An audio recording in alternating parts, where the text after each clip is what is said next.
Conversations on race and policing began in response to the police killing of George Floyd on May 25, 2020.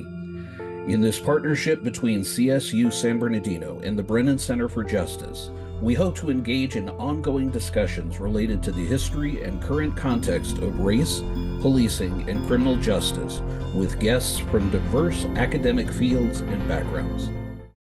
Good afternoon. Welcome everyone to the conversation on race and policing.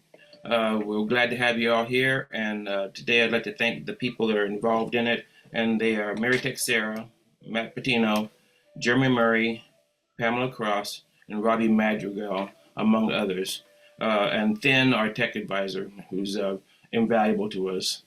Thank you. Now I'm going to pass it on to Matt Patino for the land acknowledgement. Hello, everybody.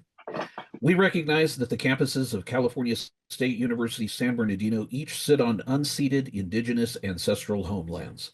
For San Bernardino, the land of the Gabrielino peoples, the Chemehuevi peoples, the Serrano peoples, and the federally recognized land of the Yuhaviatam of San Manuel Nation. For Palm Desert, the land of the Cahuilla peoples, and the federally recognized land of the Agua Caliente Band of Cahuilla Indians.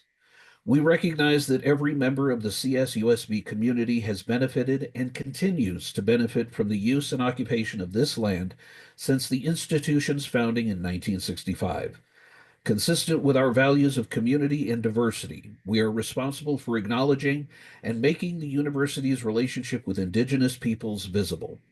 By offering this land acknowledgement, we affirm indigenous sovereignty and will work to hold California State University San Bernardino more accountable to the needs of American Indians and indigenous peoples. And now I will turn it over to Jeremy Murray. Thanks, Matt and Stan. I'd like to introduce our guest today, and then I'll turn it over to him for some opening remarks, and then we'll have some questions. Neal Kelley is the retired Registrar of Voters for Orange County, California, the 5th largest voting jurisdiction in the United States, serving more than 1.9 million registered voters. Kelley served as the Registrar of Voters from 2005 to 2022 and led the office through the largest cycle of elections since Orange County was founded in 1889. In his role as the county's chief election official, he led an organization responsible for conducting elections, verifying petitions, and maintaining voter records.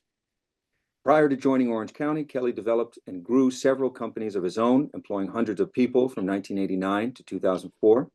He was also an adjunct professor with Riverside Community College's Business Administration Department and served as a police officer in Southern California during the mid-1980s. He's been the recipient of numerous state and national awards for election administration and is a past recipient of the Public Official of the Year Award by the National Association of County Recorders, Election Officials, and Clerks. Kelley was named as one of OC's 100 most influential individuals in the Orange County Registrar in 2016, 2019, 2020, and 2021. He's a former appointee and founding member of the U.S. Department of Homeland Security Election Security Task Force, where he helped to oversee the protection of the nation's election infrastructure. He also served as a member and past chair of the U.S. Election Assistant Commission, Board of Advisors, and is a member of the EAC Voting Systems Standard Board and a former member of the EAC Technical Guidelines Development Committee. In addition, he served as a voting member of the 2018 National Academies of Sciences, Engineering, and Medicine's Committee on the Future of Voting. He's been invited to testify before committees of the U.S. House, the U.S. Civil Rights Commission, the Presidential Commission on Election Administration, several state legislative bodies, and both federal and state courts. And he's the past president of the California Association of Clerks and Election Officials, and is the past president for the National Association of County Recorders, Election Officials, and Clerks. And just wrapping up here, although he retired from his role in Orange County, he currently serves as the statewide project manager for the 2024 elections in the state of Hawaii.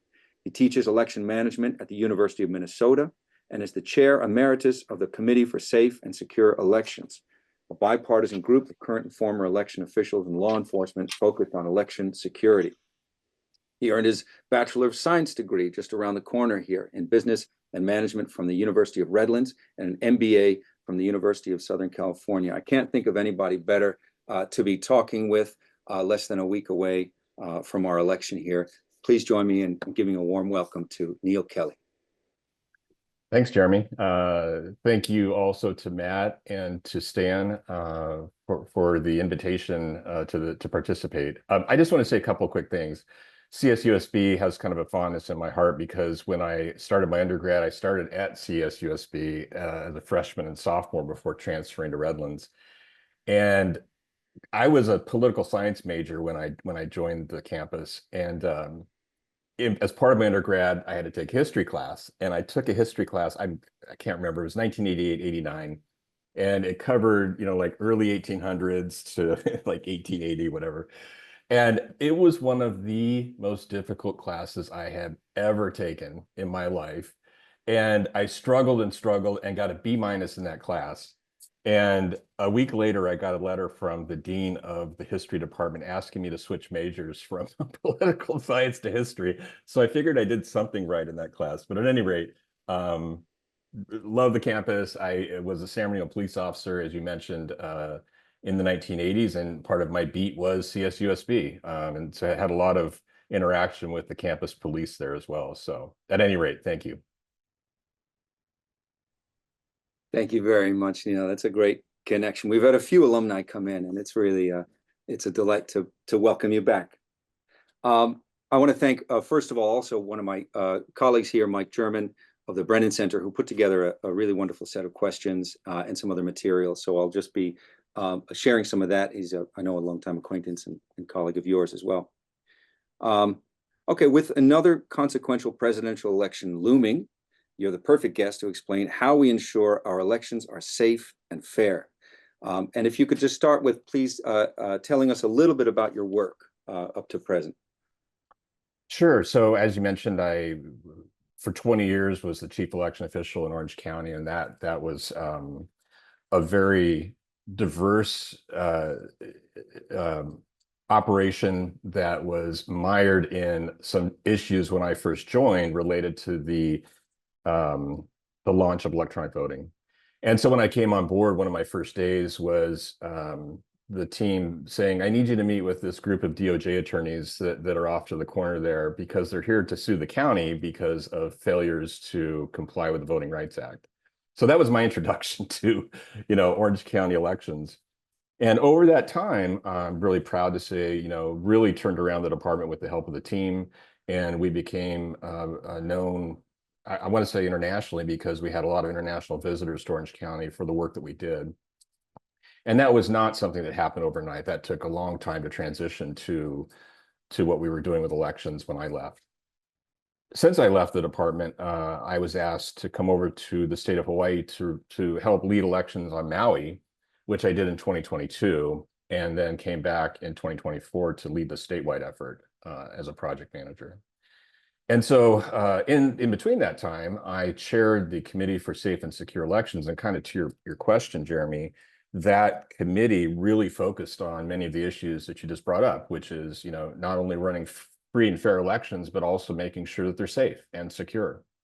And a lot of the work that we did focused on threats to election officials. And out of the 2020 election, this sort of national rhetoric really churned up a lot of negative feelings towards election officials across the country.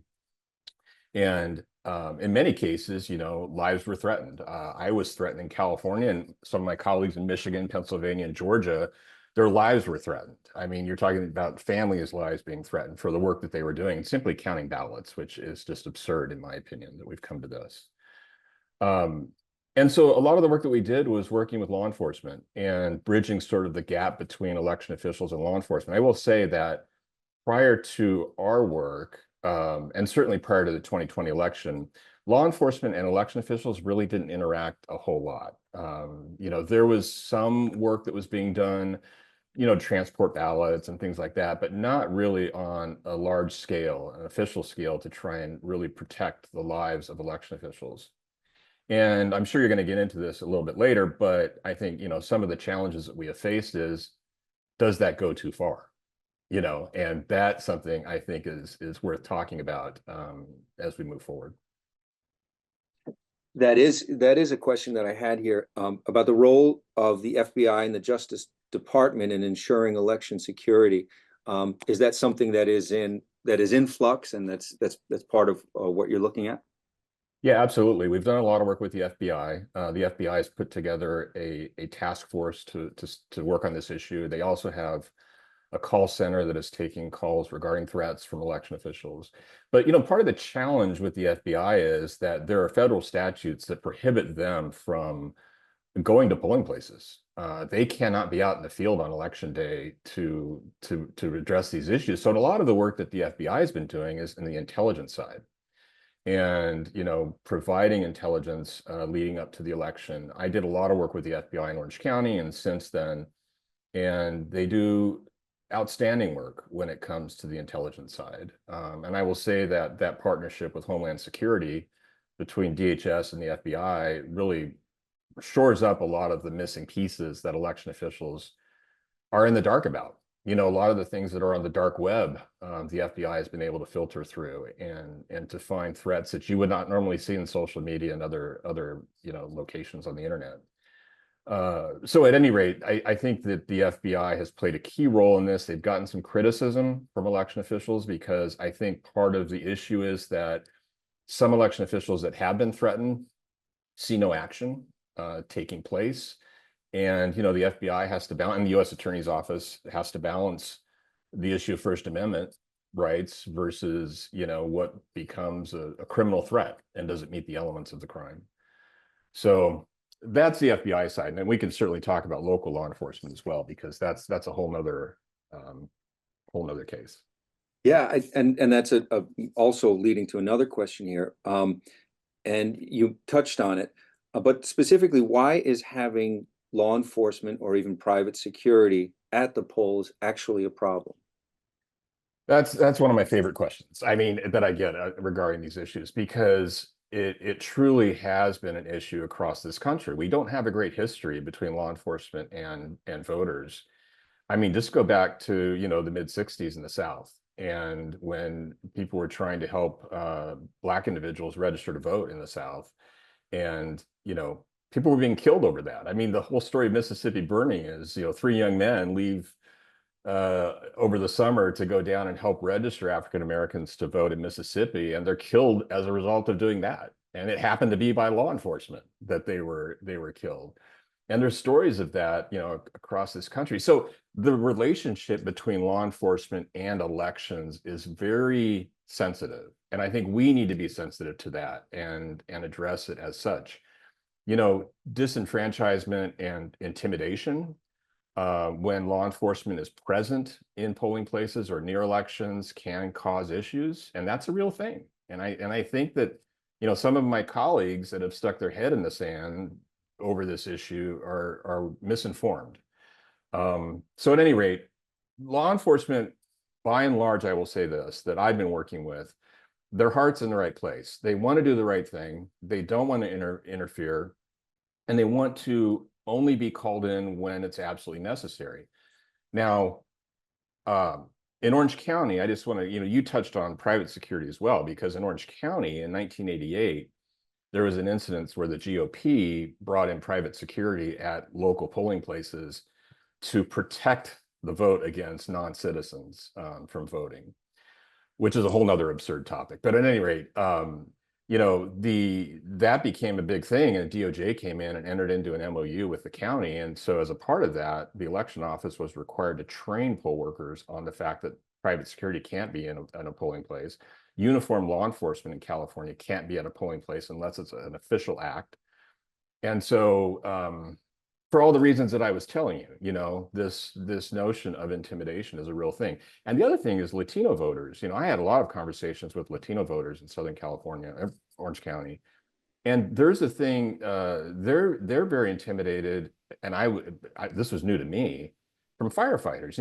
In Mexico, there's a lot of stories, I guess, about intimidation from firefighters and police, obviously, to citizens. And so when we had polling places at fire locations, fire departments, it just didn't dawn on me that could be an issue for people to feel some level of intimidation. So at any rate, we need to be really, really sensitive to that. Can I get in, Jeremy? Yeah, jump in, Stan, as a former during the 2020 elections, due to the rhetoric, I think what happened, because the rhetoric started very early, that all the Registrar of Voters were at their best. Can you talk about that? Well, can you just repeat that, Stan? Because I think I just want to make sure you're talking about how they felt after that, or No, just the fact that the rhetoric started so early, everyone tightened up and started abiding by, I mean, really clamped down on the legal issues and what they had to do as a registered voter. yes, sir. Thank you for clarifying. And that's absolutely correct. I mean, part of that issue too was the fact that we had COVID upon us, right? And so we had the rhetoric and then we had COVID on top of that. And so, for instance, in California, you had a lot of registrars that were, all of the registrars were being forced to change the way they were doing business. And at the same time, addressing the rhetoric caused them to retreat in many cases. And to create policies and to do things probably that, I think in some cases inadvertently disenfranchised people. In other cases, it was outright blatant disenfranchisement of certain individuals and parts of the community.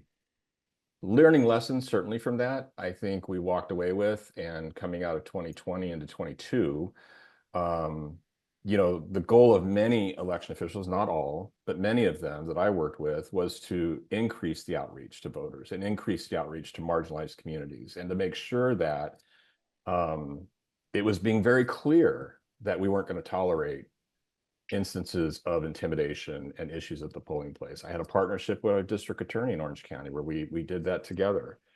So in answer to your question, yes, they absolutely did retreat, and they did create policies that were probably certainly not effective. Thank you. Thanks, Stan and Neal. There are a few things to maybe circle back to in the law enforcement aspect, but I'd like to talk also a little bit about the idea of election fraud. Many politicians arguing that election fraud is rampant. They're voting more than once, voting by non-citizens, undocumented immigrants who aren't eligible to vote.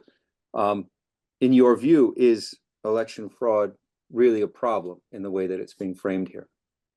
Well, I want to first say that election fraud does occur, just like insurance fraud and real estate fraud. I mean, we are human beings, and there are people that are out there committing fraud. But in the context of elections, it is very small numbers. And I challenge anybody to show evidence that this is not the case. It's very easy to throw out some misinformation and in many cases disinformation that this occurs all the time. I just want to go back to some of the things that I did in Orange County. One of the things that I wanted to do was to look at the jury data, because when you're going to serve in jury, if you want to get out of it or to provide an excuse, if you're a non-citizen, you can't participate in jury service.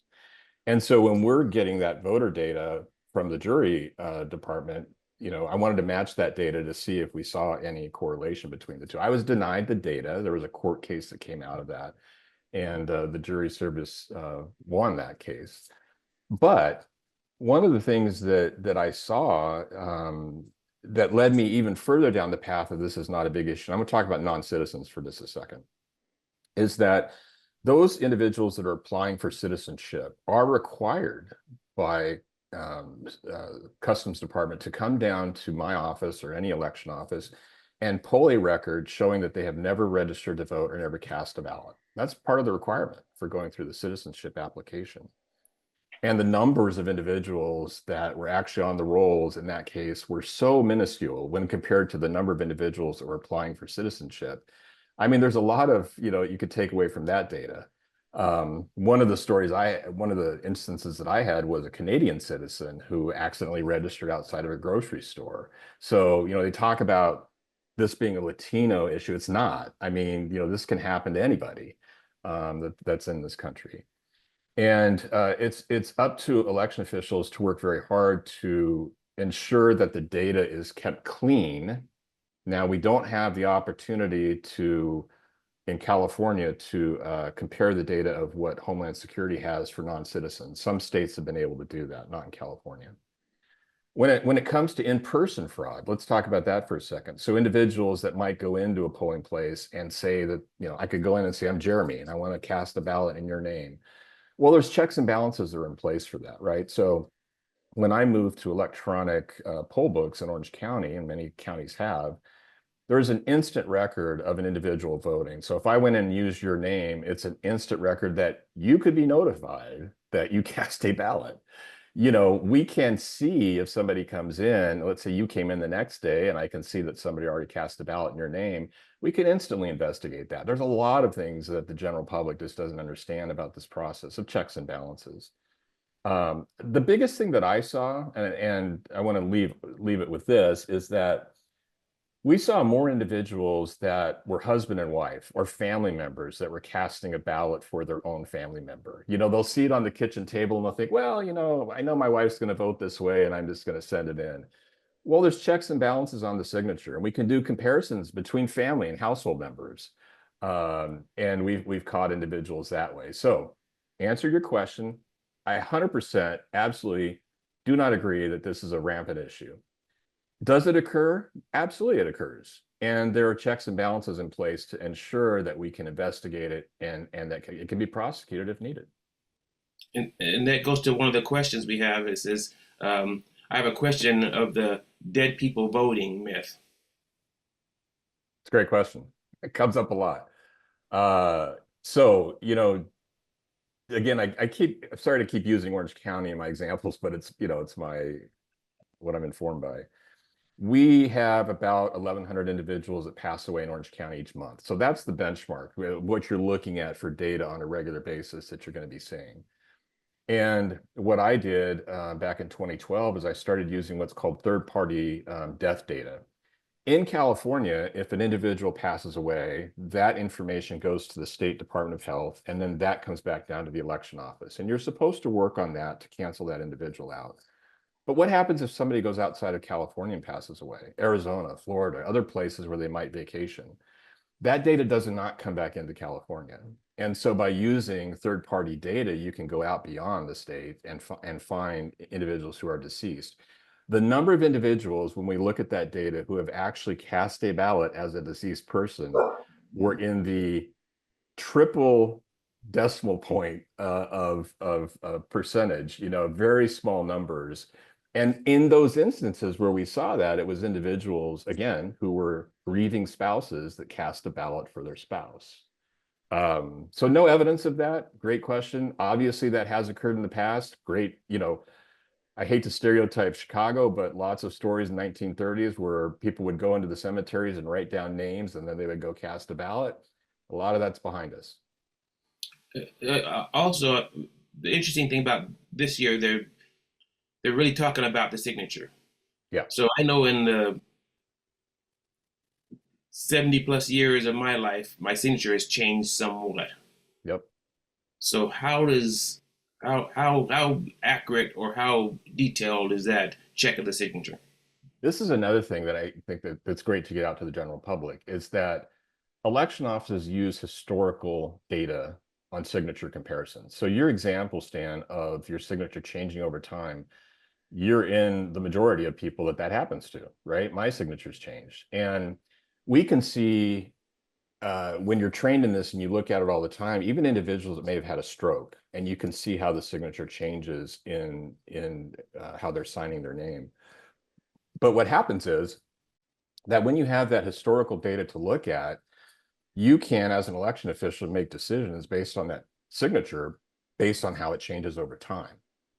Now, the downside is the more we go to online registration and the use of DMV signatures, which is on your driver's license, it becomes very challenging to compare that signature, because if you've seen your driver's license signature, you know, it almost looks like it's done with a crayon because it's done on an electronic pad, and it's kind of tough to capture that. So I would argue that we're getting near the point here where I think signatures should become relevant. I think in how we're going to, in the future, verify who a voter is.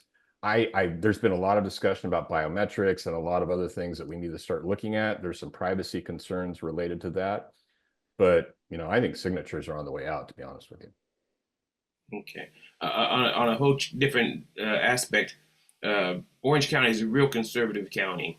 And I was surprised to hear that in the future, Orange County is trying to get undocumented peoples eligible for election in their county.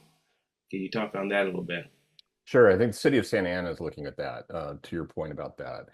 And, obviously a controversial move, I think, anywhere. There's some Northern California counties where that has already occurred, and that's happening. School districts are another area where they're trying to get young people to be eligible to vote for ballots in school district elections if they're under 18. So there's a lot of sort of different things happening on eligibility of voters.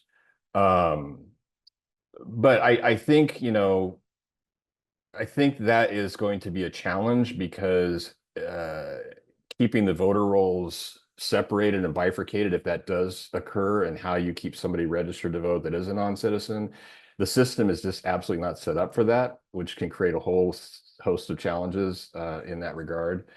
But yeah, I try and stay out of that policy discussion because that is I understand, because I do know back in the day, UC Davis went through a transition where they allowed temporary students to vote in local election. Yeah. And I think one of the issues on, be it Santa Ana, be it UC Davis, the cost to the county is quite extensive, isn't it? Yes, sir. Absolutely. To be able to change that data and how you process it, it absolutely would be. Thanks, Stan. I want to welcome Dr. Mary Texera, who just joined us as well. Thanks, Mary, for joining. And on that theme, actually, Mary's a veteran of the LA Sheriff's Department, in addition to being Professor Emerita here at Cal State San Bernardino in the Sociology Department. Some sheriffs have claimed they are responsible for election security and for preventing election fraud. What role do sheriffs play in elections as opposed to state and local police? I'm shaking my head because this has been an issue for us on the committee. Constitutional sheriffs have been a real problem in this regard because they've made statements and they, in some cases, actions. There's a Michigan sheriff right now who's just outright calling for armed presence at polling places and counting facilities. That takes away from the good work of sheriff's departments that are not taking that approach.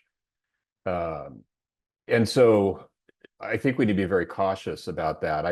I'm concerned about these constitutional sheriffs that are sort of drumming up the war chants in their counties that could cause violence, at polling places, or it could cause violence at the count after the election. And that's a real big concern.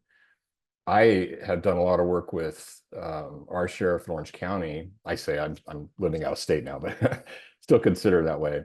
Don Barnes, who's done great work, as the leader of that department when it comes to elections, and ensuring that his department is taking the proper stance, not interfering on election day, not having an armed presence at the polling place, but being there as a support team has been greatly appreciated.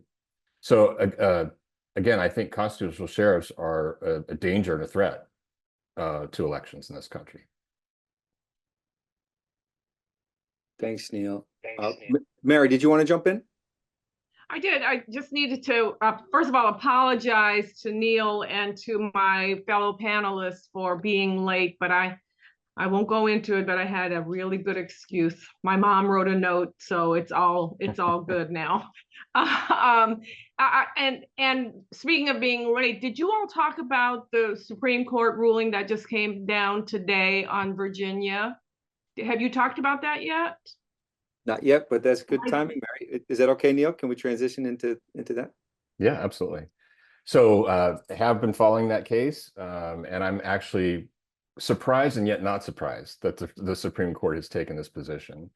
After that case worked its way through the Virginia courts and through the federal appeals court, and all of those courts upheld the decision of the local election officials, the state election officials, with regard to that data in Virginia and not purging it, is well-founded. I mean, I'm not shocked, by the conservative court taking that stance, but at the same time, this has just been, something that has been baked into common law, which is you don't touch data in voter registration systems right before the election. You just don't do it. And in fact, there's federal statutes that prevent it from happening 90 days before an election. And so I wish there was more information coming out of the Supreme Court. It was just a matter of, we're going to grant this emergency request, as opposed to some detailed logic behind the fact that this has been done this way in this country for, eons. And again, I think there's real danger to that, because as an election official, I would process data, cleaning up the rolls and doing all the things that we could. We talked about the death data, we talked about, third-party data, but that all stopped at the 90th day out, because that's when you're freezing your books and you're only allowing new registrations and changes that are coming in. You're not doing the work that needs to be done before an election. And this is, by the way, I guarantee, is going to disenfranchise some voters who will not fall into that category of non-citizenship, because they can't parse that out in the limited time they have. There's no way. To what extent is this sort of sowing chaos or uncertainty or doubt on the process? And to what extent do you think this is an actual something that will hold up legally? Well, I mean, the fact that the Supreme Court did it, I think that's a done deal, right? Protect Democracy, who I've worked with quite a bit, is the organization that filed the litigation to prevent it from happening in the first place. And they made some really compelling arguments when it comes to the legal arguments around not doing it before an election this close, and the challenges of that happening. I think there may be, some litigation that happens post-election related to this decision, not specifically on that decision, but maybe some of the consequences and the downstream effects from it. And by the way, this is probably a good way just to throw this in there, that, we need to gear up for litigation that's going to start in earnest after this election. I don't care which way it goes. I could see that happening for sure. That's an open question I think I have here also, that there are many people who believe the last presidential election was stolen, or at least say they believe it, despite a lack of evidence or of voting irregularities. What can election officials do to restore trust in our elections?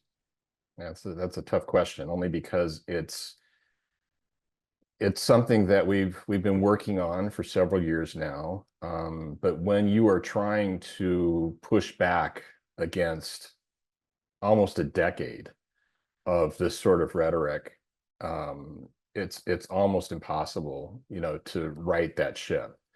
I think some of the good work that election officials are doing is communicating directly with the voters. I think that's number one. It has to happen, and when the election officials are responding quickly to rumors and myths and things that come up, is one way to battle misinformation. But again, it's kind of a losing battle. The words of just a few coming from a national candidate with kind of rhetoric we've seen can destroy a lot of the good work that election officials have done. But I also want to say that, communities, I don't want to give up on our communities, because there's been a lot of pushback in many circles that I've seen from people that have learned about elections and studied them and, gotten involved. And when they get involved, it's a whole new world to them. Yesterday I was at the state capitol here in Hawaii, and we're counting ballots for this election. And we had a ballot that went in and it rejected, and I was talking to the whole team, and it turns out that it was a duplicate ballot. And the system caught it. And the reason it was a duplicate was because when they were processing them, when it went through and was counted, it accidentally got put back into the system to be counted again. Well, I wish every voter could see those sorts of things, right? Because there are so many checks and balances in place that will prevent these kinds of things from occurring. And the things where, they're throwing out and saying, like in Pennsylvania right now, when you look at it and saying, fraud occurring in these counties, and the election officials are struggling to get their messages out that this is not what's occurring, is making it very difficult. I wish I had a better answer for you, Jeremy. I sound probably pessimistic when it comes to that, but it's a challenge. Oh, thanks, Neal. That's really helpful. And Mary has a question. And a related question, Neal, there's been some rumbling on social media. That's always a perfect, we can always draw perfect conclusions from social media, that regardless of how the election comes out, the Supreme Court, being so heavily conservative, is going to reject it and put someone else in. Are there checks and balances for that, or is the Supreme Court the ultimate arbiter of these things? Well, I first should throw the caveat out there that I'm not an attorney, but just in my knowledge of election law and how that takes place, go back to Florida of 2000, right? So you had this sort of convergence of everything happening in that election nationally in Florida because of the difficulty in reading the ballots, and that's become known as the hanging chad issue, and becoming so close, and the Supreme Court weighing in on what the state could do in that instance with respect to those ballots. That's where the Supreme Court can step in, right? And make those decisions, obviously, on how the state has to handle that part of the election. I really disagree with the notion and the things that I've read out there too, and people that learn everything on YouTube University, that the Supreme Court can just step in arbitrarily and put in their own candidate. That this can't take place. There's no platform for that to happen. But I would certainly love to hear the perspective of some legal scholars on that issue, because that, as you pointed out, Doctor, that's something that's been going around the rounds on social media. Thanks, Neal. Thanks, Mary. We have 2 questions in the chat. I'll do one here from Edwin, and thanks, Miguel, for the previous. Do you recall ever dealing with any election-related crimes during your time in the 80s as a police officer? So did that ever cross?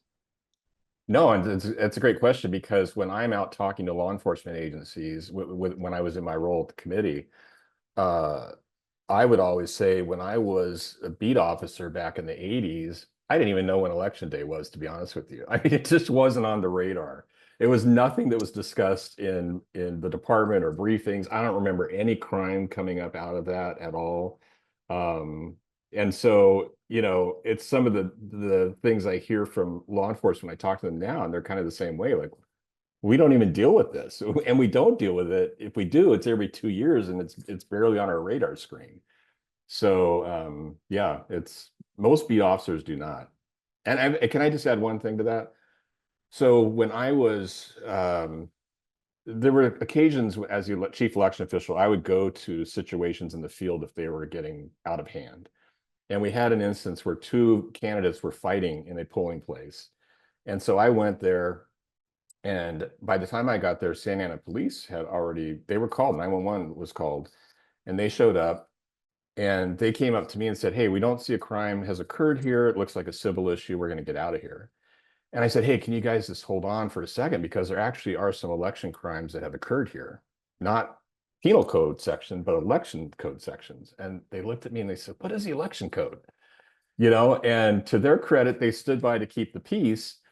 And then I got the DA there, and we kind of worked through the issues. So I created a pocket card for law enforcement officers in Orange County that we distributed to all 34 cities, so that the patrol officers could have a quick reference card. And Doctor, you probably remember this from your days at the sheriff's department. If you pulled somebody over, there's a quick reference for traffic codes or whatever. And they had that on election day. And so they at least would know if they rolled up on something, hey, this might be an issue. So that has now spread to all 50 states in the country. Brennan Center supported that initiative, and we've got it in law enforcement agencies around the country. So that's one of the things I'm really proud of. That was, I wonder if we could hear a little more about that, because that is something that Mike noted here, and we moved to the next subject, and I wanted to come back to that, because that sounds like a really, really neat initiative for law enforcement, and I wonder even for citizens more broadly. But so just to clarify, this is a kind of pocket guide for law enforcement and it helps them understand the laws around elections and how they would or wouldn't interact with any given situation. Can you talk a little bit more about that? Yeah, absolutely. So they've become very popular because, as I mentioned, patrol officers not having a general understanding of election crimes in their jurisdictions. And many of the agencies that we've been working with have put them digitally on their MDTs so that officers that are sent to a call potentially can reference these code sections. Now, I think the important thing to point out here is not that we're asking for patrol officers to go barreling into a polling place. That's the opposite of what we're asking them to do. But to have an understanding of what crimes are potentially may have occurred in a polling place, for them to at least stand by.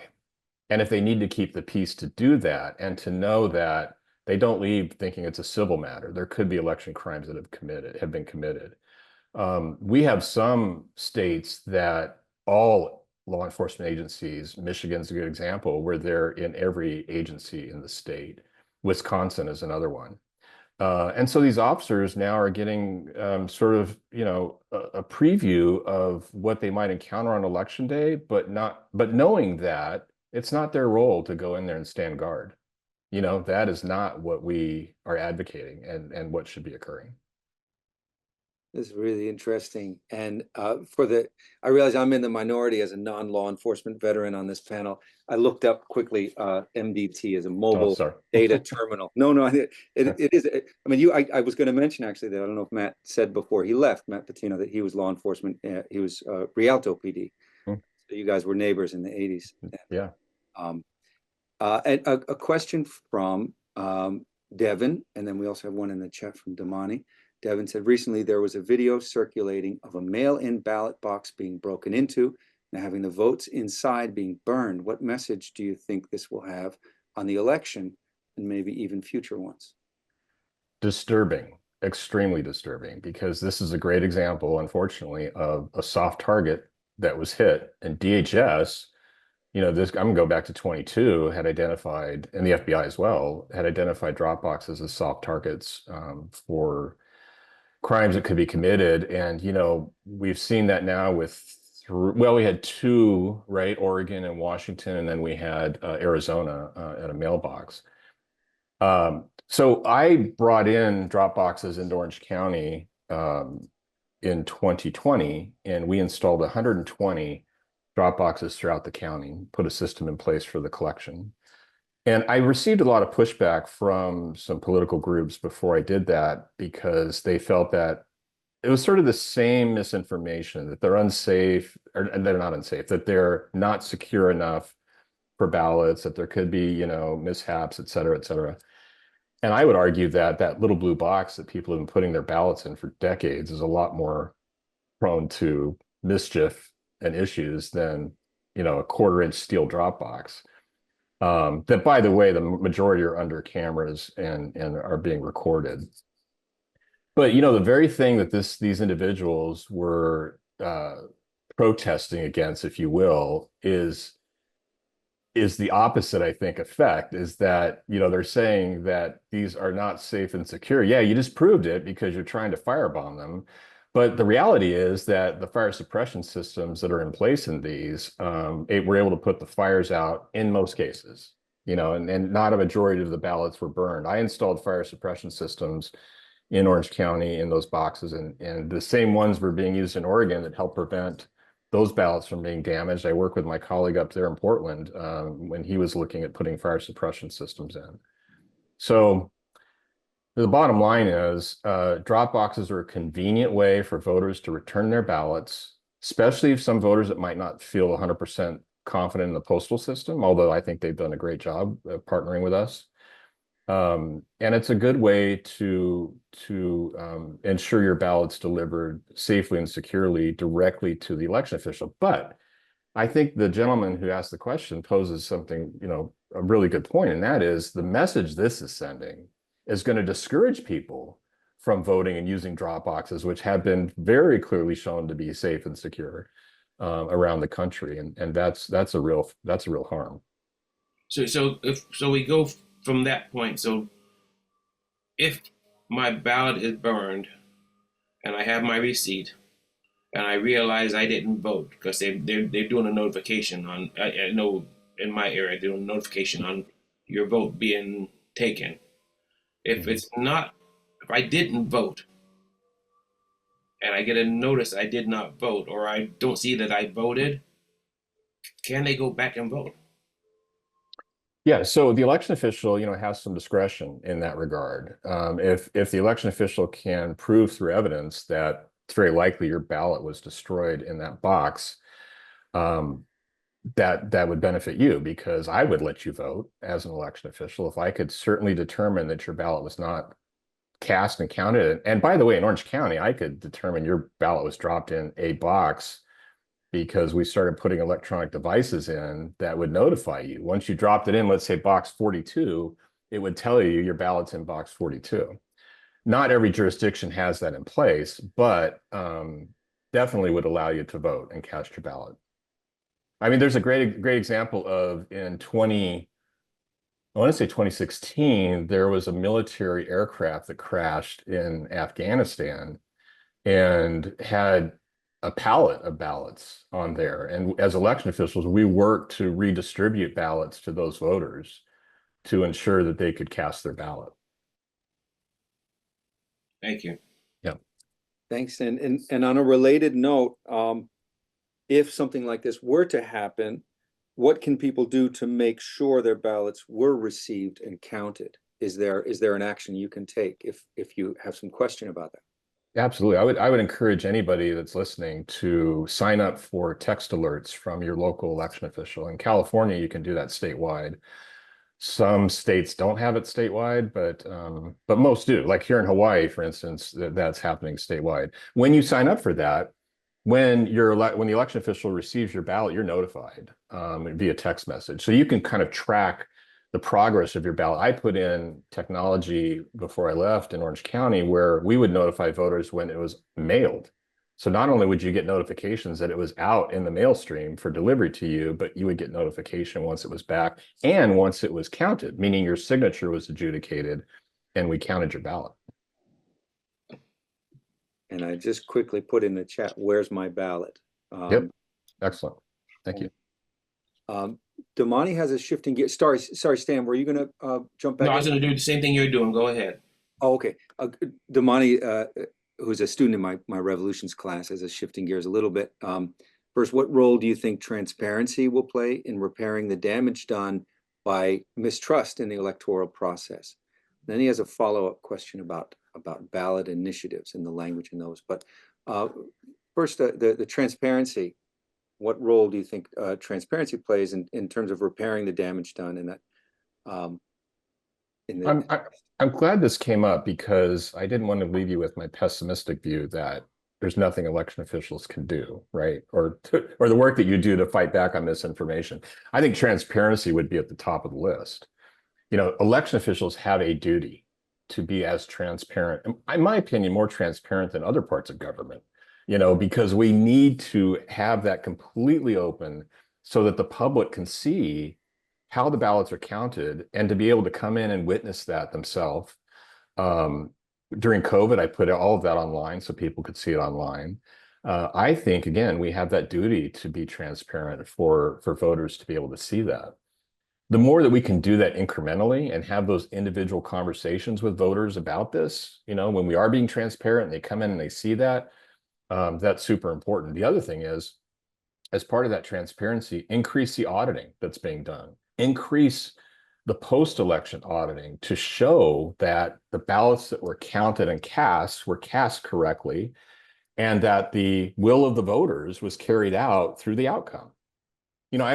As a history professor, I feel even silly about bringing this up, but I was reading a lot about Benjamin Franklin, and he in his writings, he talks about we can't trust the people counting the ballots. This is back in, Philadelphia in the 1700s. So this is nothing new, but the problem is it's amplified like crazy right now. And we have, candidates that are spewing this in amplified fashion, which makes it even worse. Thanks, Neal. And Damani has another question about transparency and about ballot initiatives or propositions rather.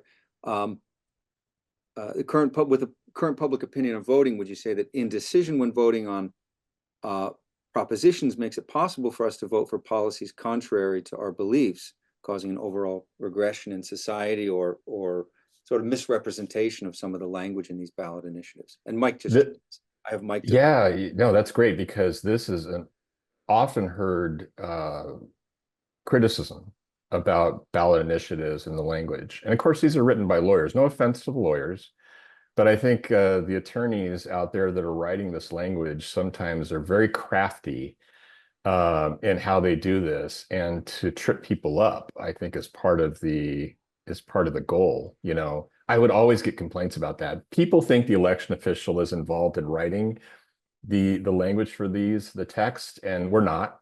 But you know, we would often see notes. I used to call them love notes from voters on their ballots, upset about the language and propositions and how it's worded, et cetera. So yeah, I absolutely agree with that. I see that far too often, for sure. And thanks. I'm a community activist, and one of the things that we do, we put out a slate every year. And the organization I'm with is Westside Action Group.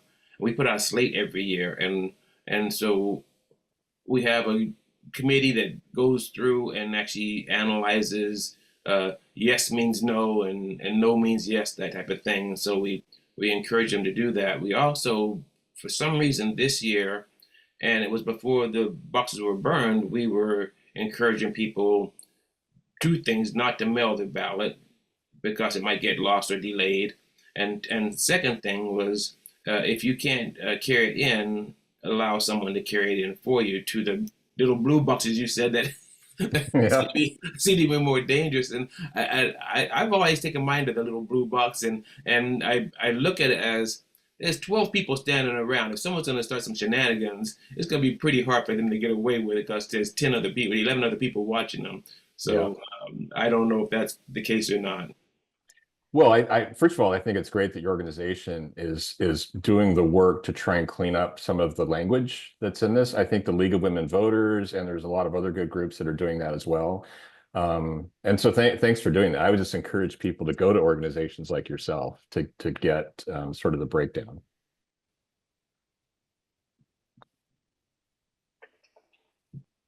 Mike, did you want to jump in? I just, I'm sorry that I wasn't able to attend the beginning of your talk, and I'm fearful of asking a question for going over before, but I just want to thank you for all your work, and thank you for appearing today, because these are such important issues for us to better understand, so we can feel more confident that the system works. And your work both as a law enforcement officer and an election official, and now as an advocate for these issues, I really appreciate. Thanks, Mike. Thanks for the comments. Appreciate it. Mike, Neal, I have to clear something up before we sign off. You asked if or you suggested that as a law enforcement officer, I might have run into election problems somewhere during those years, and the answer is no, because that was the farthest thing from our minds. I worked at Firestone. I don't know if you know the reputation of that station. It's in South Central LA, and that was the last thing that ever came up was elections. There were so many other things, but I do appreciate that law enforcement is around anyway for, like Stan said, I'll use his word, for any shenanigans that come up. I do appreciate that. And I just want to echo Michael's and everyone else's sentiments about the work that you're doing. It is so timely and it's so important. And thanks to Jeremy for getting you here right at the proper time. Because it's so many people have had sleepless nights for the last 2 years, I think, and it's almost over. So can't thank you enough. Thank you. Well said. And I'm looking forward to it being over too. I have to give Michael German credit for bringing Neal in. Thanks. Actually, Mary, Thanks, Michael. Thank you, Michael. Yes, yes. I'm just pinch hitting today, and I'll put in the chat actually a story that Mike sent me actually running up to this, and this was a case from Madison County in Indiana. And Mike, did you want to say a word about that, or this was the former Republican candidate running for Indiana seat? Yeah, apparently there was an effort by a person actually running, which is surprising, but I guess the election officials were giving a demonstration of how the machines worked, and he's alleged to have stolen a couple of ballots, apparently with the idea that it would, if it turned out a hand count, there would be a discrepancy that they could exploit. I think the good news of that is the entire thing was on film. Which I think shows the efforts being made to make sure that our elections are very safe. But Neal, I'm not sure if you saw that story this morning, but I didn't, but it brings to mind, and I won't bore you with all my stories. I could write a book, I think. But I had an election where we had a lot of we had a lot of observers in my office, about 100 of them, and the observers could watch the ballots being counted, and of course watch the signatures being adjudicated, et cetera. And we had a provisional ballot that the envelope had to be opened, and so the candidate saw the name of the voter, and when my operator pulled it out, she said, "I knew they would vote this way," and she grabbed the ballot out of the hand of my operator. And we promptly had her removed, and we sought charges against her with the DA, but they declined to prosecute. But I guess my point with that, Mike, is unfortunately these stories are everywhere, and it also goes to show that again there are checks and balances in place to catch these things from happening. So You brought up something early in the conversation about the fire stations, and I was a 35-year firefighter. And it's interesting because I did see that. I saw people come up to the ramp and come, they come to vote, and they come, and there'd be 3 or 4 firemen doing what they do, but they're all in uniform, and you'd see them reluctantly turn around and not come in, and we'd encourage them to come in, and they eventually they would at the station I was at. Now, I'm not sure the other stations, but at my station, we'd encourage them to come on in. Yeah, come on in. You here to vote? Yeah, come on in. And they'd come in. But I never thought of that as an intimidation factor, but we are in uniforms and we are officials, so I can understand that. Yeah, I appreciate you bringing up that story, because it really hadn't dawned on me, like I said, until I had those conversations with the community that was a concern, and that was a real issue. So it's some of the things that we don't think about that we should. Yeah. I think there's another aspect that we haven't talked about, I don't think, and that is the high profile prosecution of people who engaged in election fraud 4 years ago. There have been some high profile prison terms. So I'm hopeful that people are going to be a little bit more skittish if they choose party over country. If they decide to choose party over country, that will stop them, because I think, and I'm so grateful that the federal government is serious about prosecuting obvious voter fraud. Yeah, I'm glad you brought that up. After the 2020 election, we were about 2 weeks into the count, and I was notified by our sheriff's intelligence team that there was a protest that was being organized. They had like 12 to 18 hours notice that this was being organized as a protest at my office. And we had about 200 people show up, and they were supporting QAnon, and it was being led by the former chief of police in La Habra. And so they were chanting outside for us to do our jobs inside. And I give kudos to the Orange County Sheriff's Department, because they kept our building well protected. But that individual his role, he later participated in January 6th, and he's now serving a 6-year sentence, to your point about the federal government taking this very seriously, in federal prison. So talk about, you know, choosing party over country. Here was a law enforcement official, chief of police, who went down this path and this rabbit hole. So yeah, it's I think it's good warning for a lot of people out there. The people that were that day, I mean, they ranged from school teachers, I mean, what you call decent people in a bad situation. It was really sad. Mm-hmm. And some of them paid the price, like you said. Yeah. Yes, sir. Totally agree. Well, thank you for coming. We appreciate this. Like we said, it was timely. I mean, perfect timing for us to have you here. And Michael, thank you for bringing him here. And write that book. Yes, sir. I will have you back. Thank you. I appreciate that. Thank you. Thank you so much, Neal. Thanks, everybody. You bet. Thanks again. Yeah. Conversation on Race and Policing has been supported by funding from the California State University, San Bernardino College of Social and Behavioral Sciences, Pfau Library, and the Diversity, Equity, and Inclusion Committee. Din Lee is our technical consultant. Pamela Crossan provides administrative support, and Alan Yorba provides communication support. There's more information in the show notes, and please join us online at csusb.edu/CORP for upcoming programming, and find our catalog of over 100 past events with guests like Robin D.G. Kelley, Jamal Bowman, and Dorothy Roberts, and many more.